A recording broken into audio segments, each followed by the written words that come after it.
आज गुजरात की धरती पर एक अजीब सी हलचल है। एक तरफ ठाकुर, पटेल, ब्राह्मण, चौधरी, राजपूत और अहीर जैसे समाज अपने अस्तित्व और भविष्य के लिए एकजुट हो रहे हैं। हाल ही में गांधीनगर में हुआ ठाकुर समाज का महासम्मेलन इसका जीता जागता सबूत है, जहां विचारधाराएं अलग होने के बावजूद भाजपा और कांग्रेस के नेता अपने समाज के लिए एक जाजम पर नजर आए। लेकिन इस शोर शराबे के बीच एक गहरा और डरावना सन्नाटा है, और वो सन्नाटा भारत के मूल निवासी, सबसे प्राचीन और गौरवशाली आदिवासी समुदाय की बस्तियों में है।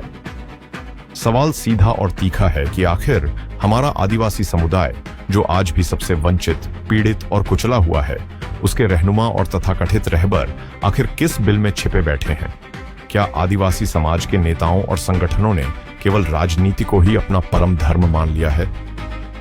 मैं आपका दोस्त डॉक्टर भाविन कुमार शांतिलाल वसावा, भरूच से।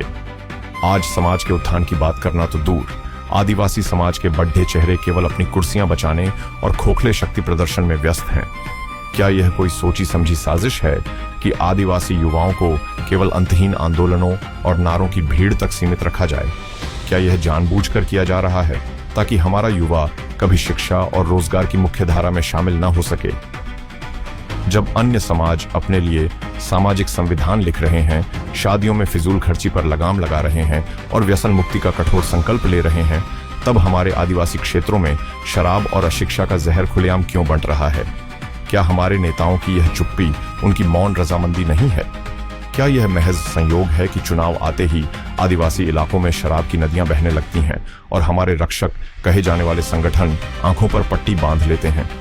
कटाक्ष तो इस बात पर है कि जो समाज कभी प्रकृति का रक्षक था, आज उसका अपना भविष्य ही असुरक्षित है, क्योंकि उसके रक्षक ही भक्षक बन चुके हैं। दुख की बात यह है कि आदिवासी समाज के लोगों के भीतर आगे बढ़ने की तड़प है। वे भी चाहते हैं कि उनके बच्चे बड़ी नौकरियों और व्यापार में नाम कमाएं, लेकिन उनके अगुआ अपनी जिम्मेदारी निभाने में बुरी तरह फेल हो चुके हैं।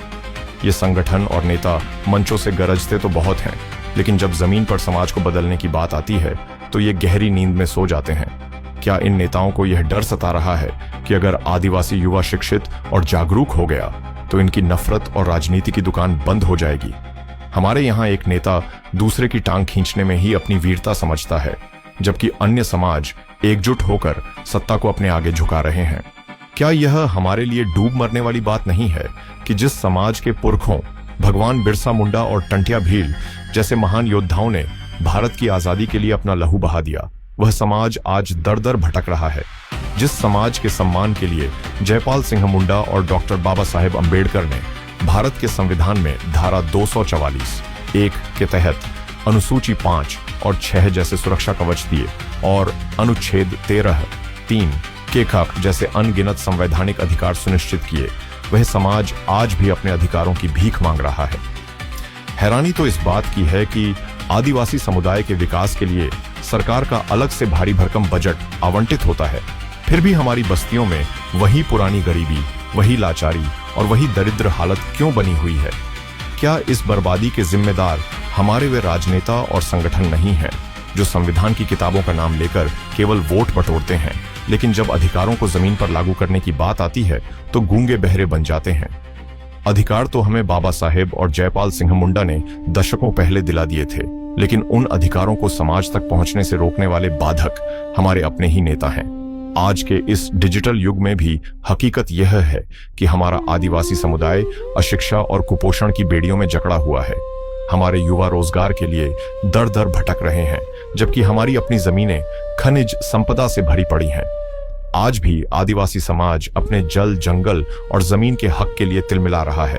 विडंबना देखिए, जिस समाज के पास सबसे ज्यादा प्राकृतिक संसाधन है, वही समाज आज सड़क, रास्ते, शुद्ध पीने का पानी, पक्का घर और बिजली जैसी बुनियादी सुविधाओं से वंचित है। हमारे नेता और संगठन मंचों पर खड़े होकर बड़ी बड़ी बातें करते हैं और हवा में मुट्ठियां लहराकर चिल्लाते हैं, लेकिन हकीकत की जमीन पर सन्नाटा पसरा है। वे मंच से जो दावे करते हैं और जो हकीकत हमारे गांवों में दिखती है, उसमें जमीन आसमान का अंतर है। अब यह लुका छिपी का खेल नहीं चलेगा, क्योंकि हमारे समाज की यह बदहाली अब केवल हम नहीं, बल्कि अन्य समुदाय और पूरा देश देख रहा है। नेताओं की कथनी और करनी का यह अंतर ही हमारे विनाश का सबसे बड़ा कारण बन गया है। अब समय आ गया है कि हम इस गहरी नींद से जागें और अपने समाज के इन ठेकेदारों से हिसाब मांगे। यह चुप्पी अब टूटनी चाहिए और उन लोगों के गिरेबान तक पहुंचनी चाहिए जिन्होंने समाज के नाम पर केवल अपनी तिजोरियां भरी हैं। अगर आज हम एकजुट होकर इन सामाजिक कुरीतियों के खिलाफ और शिक्षा के पक्ष में खड़े नहीं हुए तो आने वाली पीढ़ियां हमें कभी माफ नहीं करेंगी। राजनीति बहुत हो चुकी, अब समाज के असली उत्थान की जरूरत है। अगर अन्य समाज अपनी बेहतरी के लिए खुद को बदल सकते हैं तो आदिवासी समाज क्यों नहीं? यह लेख केवल शब्द नहीं बल्कि एक चेतावनी है उन लोगों के लिए जो समाज के नाम पर अपनी रोटियां सेंक रहे हैं। हम देश के प्रधानमंत्री नरेंद्र मोदी और गृह मंत्री अमित शाह का आभार मानना चाहते हैं कि उन्होंने आदिवासी समाज को मुख्यधारा में लाने की कोशिश की, लेकिन जमीनी कड़वा सच आज भी जस का तस है। आज हमारा आदिवासी समुदाय खनिज के अधिकारों के लिए तड़प रहा है, चाहे वो खनिज के पट्टे हों या जंगल की जमीन के अधिकार, सब कागजों तक सीमित हैं।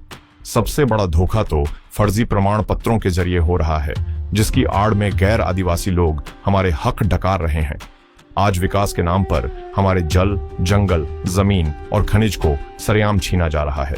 देश की उन्नति के लिए आदिवासियों ने सबसे ज्यादा बलिदान दिए हैं। हमने अपनी पुश्तैनी जमीनें छोड़ी।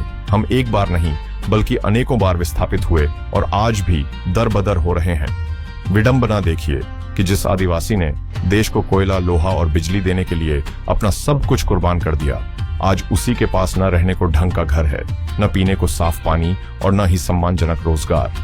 हम विस्थापन का दंश झेल रहे हैं और हमारे रहनुमा केवल सत्ता की मलाई छाटने में व्यस्त हैं। मैं आपसे यह पूछना चाहता हूं कि क्या हम अब भी सोए रहेंगे या अपने हक और अपनी आने वाली पीढ़ियों के उज्जवल भविष्य के लिए इन स्वार्थी नेताओं के खिलाफ आवाज बुलंद करेंगे? फैसला अब आपके हाथ में है, क्योंकि समय किसी का इंतजार नहीं करता। मैं आपका दोस्त डॉक्टर भाविन कुमार शांतिलाल वसावा, भरूच से।